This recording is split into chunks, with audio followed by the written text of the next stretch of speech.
किसी राज्य में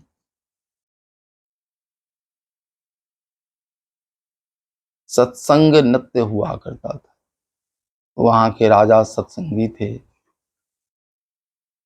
और एक नगर सेठ था, वह भी सत्संगी था। नृत्य सत्संग का आनंद सभी प्राप्त करते थे, बहुत से लोग जुड़ते थे उस कथा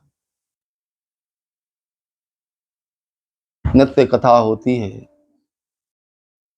वहां अदृश्य रूप में वैष्णव निवास करते हैं, हमें दिखते नहीं है, लेकिन ये पूज्य वैष्णव इसमें अदृश्य रूप में निवास करते हुए उस कथा को श्रवण करते हैं। श्री हनुमान जी महाराज कथा के अस्थाई श्रोता है, वो भी उसे श्रवण करते रहते। तो नृत्य कथा का आनंद उस नगर में हुआ करता था। सुखपूर्वक समय बीत रहा था। काल चक्र बदला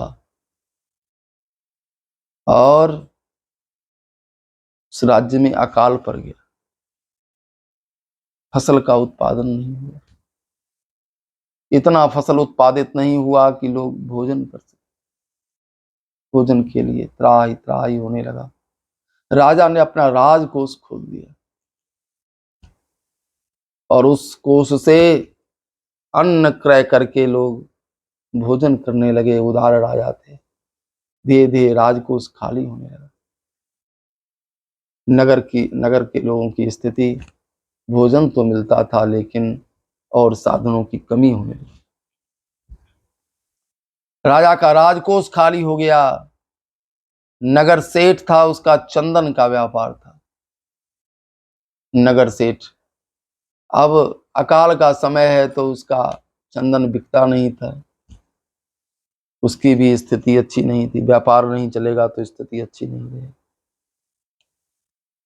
अब दोनों चिंतित थे। राजा इधर राजकोष खाली होने से चिंतित था, उधर नगर सेठ व्यापार नहीं चलने से चिंतित था। दोनों सत्संग में तो आते थे लेकिन मन किसी का भी सत्संग में नहीं लगता था, क्योंकि जब जीवन में अभाव हो जाता है, घर में भोजन नहीं हो तो भजन में मन नहीं लगेगा। भूखे भजन न हो गोपाला, नच भावयतः शांति। अभाव जब जीवन में होता है तो शांति नहीं मिलती। अभाव हो गया। नगर सेठ भी अभाव का अनुभव करने लगे और राजा भी इस अभाव का अनुभव करने लगा। अब क्या हो? राजा ने मन में विचार किया कि मेरा मित्र नगर सेठ धनी व्यक्ति है, इसके पास काफी धन है। यदि यह मर जाता है तो इसका सारा धन, क्योंकि इसके पास पुत्र भी नहीं है, कोई वारिस नहीं है, तो इसका सारा धन राजकोष में आ जाएगा। इधर राजा यह सोच रहा है, उधर जो नगर सेठ है उसके मन में भी कुभाव आ गया। नगर सेठ सोचने लगा कि अकाल का समय है, कोई चंदन खरीदने नहीं आता है। अगर राजा मर जाता है तो राजा को जलाया जाएगा चंदन में, चंदन की लकड़ी से। तो राजा चंदन खरीदेंगे, राजा के कर्मचारी, और मेरा चंदन बिक जाएगा। सत्संग में राजा भी बैठते हैं, नगर सेठ भी बैठता है, क्योंकि दोनों में मित्रता थी। कथा भी होती है, सत्संग होता है, लेकिन मन नहीं लगता है, क्योंकि कुभाव उत्पन्न हो गया एक दूसरे के प्रति। राजा का नगर सेठ के प्रति और नगर सेठ का राजा के प्रति कुभाव उत्पन्न हो गया। अब मन नहीं लग रहा है। समय फिर काल चक्र बदला, वर्षा होने लगी। वर्षा होने लगी तो फिर से अन्न उत्पादन बढ़िया होने लगा। राजा का कोष भी भर गया, नगर सेठ का व्यापार भी चमक गया, व्यापार भी खूब चलने लगा। धीरे धीरे दोनों का कुभाव भी मिट गया। तो फिर कथा में आनंद आने लगा। तो राजा ने नगर सेठ से कहा कि मित्र, अकाल के समय में कथा तो होती थी, सत्संग होता था, लेकिन मन नहीं लगता था, मजा नहीं आता था। अब अकाल चला गया है तो इतना मन लगता है कथा में, कितनी तन्मयता से हम लोग इसको सुनते हैं। तो राजा ने कहा कि अकाल के समय में मेरे मन में एक कुभाव आ गया था कि यदि तुम्हारी मृत्यु हो जाती तो तुम्हारा सारा धन मेरे कोष में चला आता। नगर सेठ ने कहा मेरे मन में भी कुभाव आ गया था, मैं भी सोचता था कि राजा यदि मर जाते तो उनको चंदन की लकड़ी से जलाया जाता। मेरा चंदन का व्यापार था। मेरे मन में भी कुभाव था, तो कुभाव के कारण परस्पर आनंद नहीं आता था।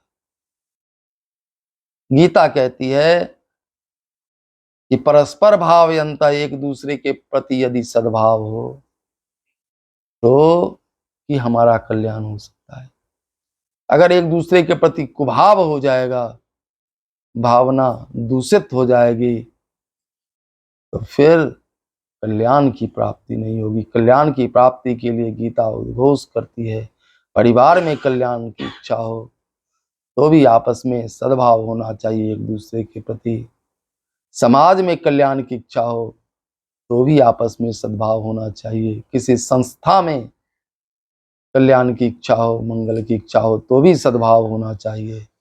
और राष्ट्र में भी परस्पर एक दूसरे के प्रति यदि सद्भाव की भावना हो तो ठीक परम कल्याण की प्राप्ति हो सकती है। परस्पर भावयन्तः श्रेयः परम अवाप्स्यथ। परस्पर एक दूसरे के प्रति अच्छी भावना रखने से परिवार में यदि पति पत्नी के प्रति, गुरुजी कहते थे कि यदि पति पत्नी में लक्ष्मी का दर्शन करे और पत्नी पति में नारायण का भी दर्शन करे तो घर ही वैकुंठ साकेत धाम बन जाता है। इतनी बड़ी महिमा है भाव की।